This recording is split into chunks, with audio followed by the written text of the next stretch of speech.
बिस्मिल्लाहिर्रहमानिर्रहीम।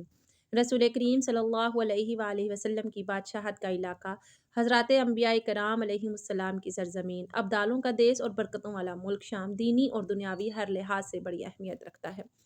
इसका मौजूदा सरकारी नाम अल जमहूरिया अल अरबिया अस्सूरिया है। हजूर नबी करीम सल्लल्लाहु अलैहि वसल्लम ने अपनी ज़ाहिरी ज़िंदगी ही में मुल्क शाम के फ़तह होने की गैबी खबरों बशारत दे दी थी कि अनकरीब शाम फ़तह हो जाएगा। चुनांचे खिलाफत सिद्दीकी में शाम फ़तह होने की इब्तदा हुई और खिलाफत फ़ारूकी में वो मुकम्मल फ़तह हो गया। हज़ूर अकरम सल्लल्लाहु अलैहि वसल्लम की ये पेश गोई बिल्कुल दुरुस्त साबित हुई। मुल्क शाम की फतूहात और वहाँ इस्लामी हुकूमत कायम होने से दीन इस्लाम को बेहद क़ुव्वत और शौकत और इस्लामी रियासत को ज़बरदस्त वसअत और बरकत हासिल हुई। हम यहाँ इस अजीम मुल्क की अजमत व शान और अहमियत व हैसियत को बयान करेंगे। शाम से मुराद कुतुब सीयर मगाजी में शाम का इतलाक़ 3 इलाकों पर होता है। नंबर 1, अरब के उर्फ़ में शुमाल की जहत में जो भी इलाका है उसे शाम कहा जाता है। नंबर 2, कुछ आम लोगों के उर्फ़ में शाम से मुराद सिर्फ दमिश्क है। और नंबर 3, तारीख़ी लिहाज से जिसे शाम कहा जाता है वो सूरिया, उर्दन, लबनान और फ़लस्तीन पर मुश्तमिल इलाका था। उसे सूरियातुल कुबरा के नाम से भी याद किया जाता है। मुसलमानों का मुल्क शाम में सबसे पहला दाखिला ग़ज़वा मोता के सिलसिले में हज़ूर नबी करीम सल्लल्लाहु अलैहि वसल्लम के ज़माने अक़दस में हुआ। फिर ज़माना फ़ारूकी में शाम के तमाम शहर फ़तह हो गए और आज शाम अरब के कदीम तरीन मुल्कों में शुमार होता है। यह ऐसी बस्तियों पर मुश्तमिल है जो एक दूसरे से मिली हुई हैं। वहाँ जारी नहरें हैं और तरोताज़ा सरसब्ज़ खेत हैं। मुअर्रिख़ीन के मुताबिक इस मुल्क का नाम शाम रखे जाने की कई वजूहात हैं। उनमें से एक ये बयान की जाती है कि यह नाम हज़रत नूह अलैहिस्सलाम के बेटे साम के नाम से पड़ा, क्योंकि यही वो पहले शख्स हैं जो उस ज़मीन पर तशरीफ़ लाए। अजमी लफ्ज़ की तब्दीली के सबब लफ्ज़ साम सीन को शीन कर दिया गया। किसी इलाके और ख़त्ते की फ़जीलत इसी से ज़ाहिर हो जाती है कि रसूल पाक सल्लल्लाहु अलैहि वसल्लम ने उसकी अज़मत और रिफ़त को अपनी ज़बान हक़ तर्जुमान से बयान फरमा दिया हो। और मुल्क शाम भी ऐसा ही एक मुल्क है कि कसीर अहादीस मुबारका इसकी फ़जीलतों को वाज़ेह करती हैं। यहाँ चंद ज़िक्र की जाती हैं। हज़रत अब्दुल्ला बिन उमर रज़ियल्लाहु अन्हु से रवायत है कि हुज़ूर पाक सल्लल्लाहु अलैहि वसल्लम ने दुआ की, ए अल्लाह पाक हमारे शाम में बरकत दे और ए मेरे परवरदिगार हमारे यमन में बरकत अता फरमा। नज्द वालों ने अर्ज़ की और हमारे नज्द में भी हज़ूर अकरम सल्लल्लाहु अलैहि वसल्लम ने फिर यही दुआ फरमाई। वो फिर बोले और हमारे नज्द में भी आप सल्लल्लाहु अलैहि वसल्लम ने इरशाद फरमाया, वहाँ ज़लज़ले और फितने होंगे और वहाँ से शैतान का सींग निकलेगा। यानी खुदाया हमारे शाम के मुसलमानों के दीनों दुनिया में बरकतें अता फरमा। दुआ में शाम को यमन पर इसलिए मुक़द्दम फरमाया कि शाम ही में क़यामत कायम होगी। वही फ़लस्तीन से मुत्तसिल है और फ़लस्तीन में बैतुल मक़दस, अमान वगैरह वाक़ हैं। 40 अब्दाल वहाँ ही रहते हैं। बाज़ लोगों ने कहा है कि मदीना मुनव्वरा भी शाम ही का एक शहर है। बहरहाल शाम बहुत अफजल इलाका है। हज़रत अबू उमामा रज़ियल्लाहु अन्हु से मरवी है कि रसूल पाक सल्लल्लाहु अलैहि वसल्लम ने फरमाया, मुल्क शाम अल्लाह पाक का चुना हुआ शहर है और वो अपने चुने हुए बंदों को उसमें जमा फरमा देगा। ऐसा क्यों ना हो कि रहमत वाले फरिश्ते उस मुल्क पर अपने पर फैलाए रहते हैं। हज़रत ज़ैद बिन साबित रज़ियल्लाहु अन्हु से मरवी है कि एक दिन हम हाजिर थे। रसूल करीम सल्लल्लाहु अलैहि वसल्लम ने फरमाया, मुल्क शाम के लिए खुशखबरी है, बेशक रहमान अज़्ज़ा वजल के फरिश्ते उस पर अपने पर फैलाए रहते हैं। हज़रत इब्न हवाला रज़ियल्लाहु अन्हु से मरवी है कि रसूल पाक सल्लल्लाहु अलैहि वसल्लम ने इरशाद फरमाया, अनकरीब यह सूरत पेश आएगी कि तुम्हारे मुख्तलिफ लश्कर हो जाएंगे, एक शाम का लश्कर, एक यमन का लश्कर और एक इराक़ का लश्कर। हज़रत इब्न हवाला रज़ियल्लाहु अन्हु ने अर्ज़ की, या रसूल अल्लाह, अगर मैं ये सूरत हाल पाऊँ तो किसको इख्तियार करूँ? इरशाद फरमाया, शाम वालों के साथ रहना, क्योंकि वो अल्लाह की ज़मीन में बेहतर होंगे और अल्लाह ताला अपने नेक बंदों को उसमें जमा कर देगा।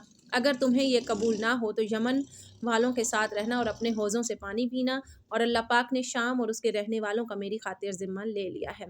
शाम वालों के साथ रहने का हुक्म इसलिए दिया क्योंकि फितनों के दौरान में ईमान और आफ़ियत का मकाम मुल्क शाम होगा। चुनांचे एक रिवायत में है, सुन लो जब फितने वाक़या होंगे तो ईमान मुल्क शाम में होगा।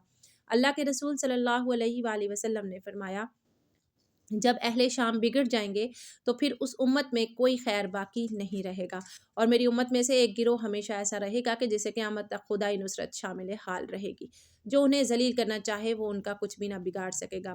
बस बिलाद शाम में असहाब इल्म फ़ज़ल और अहले हल व अक़द की एक जमात क़यामत तक ऐसी रहेगी कि जिसे खुदाई नुसरत शामिल हाल रहेगी। इमाम इब्ने तैमिया ने एक लतीफ़ नुक्ता ये बयान किया है कि खल्क़ व अमर में मबदो व मआद मक्का और शाम है। इरादा कूनिया हो या इरादा शरइया, दुनिया और दीन की इब्तदा मक्का से हुई और दुनिया और दीन की इंतहा शाम में होगी। اللہ کے رسول صلی اللہ علیہ وآلہ وسلم کے دین کی ابتدا اور ظہور مکہ سے ہوا اور اس کا کمال و عروج شام میں مہدی کے ظہور سے حاصل ہوگا۔ جیسا کہ بعض روایات میں حضرت عیسیٰ بن مریم علیہ السلام کے نزول کے بارے میں یہی بشارت منقول ہے کہ دمشق کی مشرقی جانب موجود سفید منارہ پر 2 فرشتوں کے پروں پر ہاتھ رکھے ان کا نزول ہوگا۔ حضرت عبداللہ بن حوالہ رضی اللہ عنہ سے مروی ہے کہ اللہ کے رسول صلی اللہ علیہ وآلہ وسلم نے فرمایا، تمہارے دین اسلام کا معاملہ یہ ہوگا کہ تم لشکروں کی صورت میں بٹ جاؤ گے، ایک لشکر شام میں، ایک عراق میں اور ایک یمن میں ہوگا۔ ابن حوالہ نے کہا، اے اللہ کے رسول صلی اللہ علیہ وآلہ وسلم، اگر میں اس زمانے کو پالوں تو مجھے اس بارے میں کوئی وصیت فرما دیں۔ آپ نے فرمایا، شام کو پکڑ لے کیونکہ وہ اللہ کی زمینوں میں سے بہتر سرزمین ہے، اللہ کے بہترین بندے اس کی طرف کھینچے چلے جائیں گے۔ پس اگر تمہارا ذہن شامی لشکر کا ساتھ دینے پر مطمئن نہ ہو تو یمن کی طرف چلے جانا اور صرف اپنے گھاٹ سے پانی پینا۔ اللہ تعالیٰ نے میرا اکرام کرتے ہوئے شام اور اہل شام کی ذمہ داری لے لی ہے۔ علامہ البانی نے اس روایت کو صحیح قرار دیا ہے۔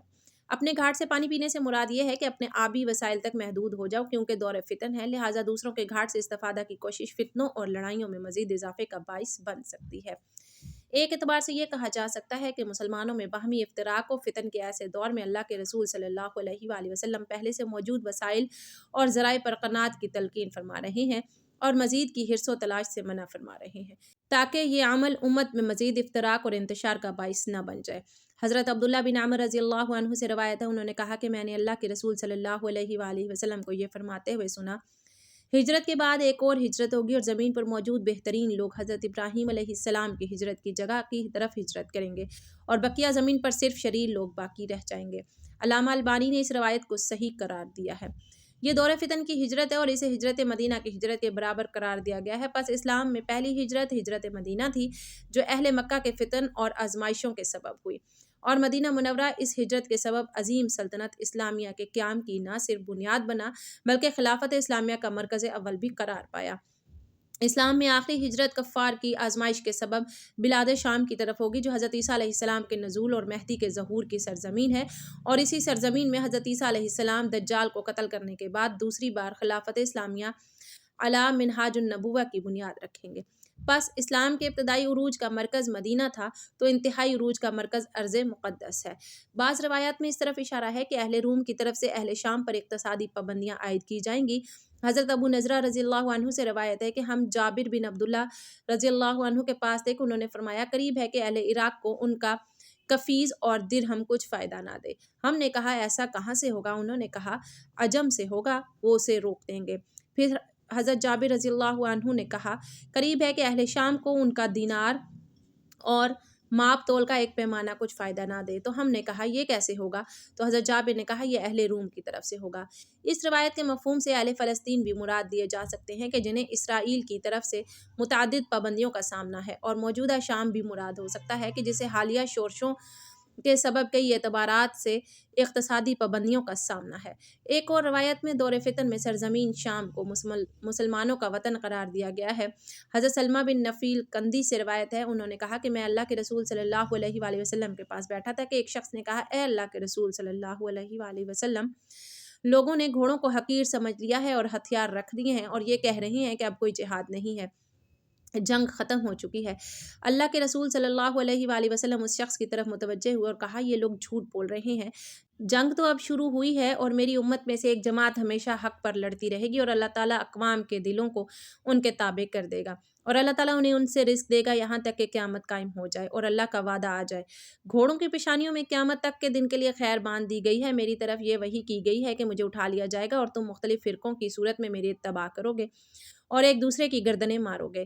ان حالات میں شام اہل ایمان کا گھر ہوگا۔ علامہ البانی نے اس روایت کو صحیح کہا ہے۔ مختلف فرقوں سے مراد مذہبی اور جغرافیائی بنیادوں پر امت مسلمہ کی تقسیم ہے۔ دور فتن میں مختلف مکاتب فکر کے پیروکار اور ممالک اسلامیہ کے باشندے اپنے اپنے طور اللہ کے رسول صلی اللہ علیہ وآلہ وسلم کی اتباع کریں گے۔ ایسے حالات میں بلاد شام کو اہل ایمان کا وطن قرار دیا گیا ہے۔